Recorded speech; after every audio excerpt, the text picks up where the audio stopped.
What's up, everybody? Danny Greco here. In this edition of Ask a Realtor, I want to talk about what I define that second wave of opportunity to be. So a lot of times, if you're working with me or have worked with me, I've talked about in markets where we're sensing a shift, where listings are maybe not as popular as they've been in previous months, and there's maybe not as much competition.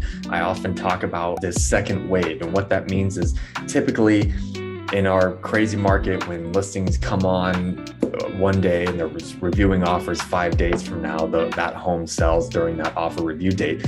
However, when we start to see the market shift, which in mid-May, as I'm filming this, is what we're starting to see and what is normal around this time of year, you start to see more homes stay on the market past their offer review date, or you might see a home that has a price reduction. So a lot of the times buyers might get maybe a little overly encouraged seeing this, thinking they might have more leverage than they do in trying to get the home under more favorable terms, maybe less of a price or with certain contingencies. But I often warn them about this second wave of buyers now, because buyers who have been in this game for a long time and they've missed out for months and months trying to get a home, they see these homes have their offer review dates coming past with no offers, and now these homes pop up on their radar and they get in there right away because they sense an opportunity to get this home without paying over asking price, without having to waive all their contingencies, without having to release their earnest money.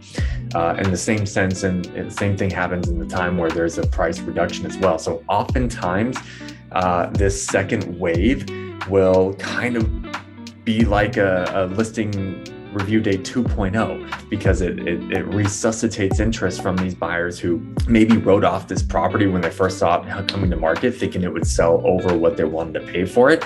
And now that they sense that, oh, this house is still on the market, I can get this with no competition, they and other buyers thinking that same thing rush to get there. And then before you know it, we're back into a competitive situation again, even after the review date happens. So this happened to me a couple weeks ago. A home was on the market about a week. They didn't get any offers on the review date. They dropped the price by about 5%. And then within a few days, they had 3 offers, and the home actually ended up selling even more than what it was originally listed for. So it can still happen that way. So it's an encouraging sign from a buyer's perspective that we're starting to see more houses go past the review date and have price reductions, but be aware of that second wave.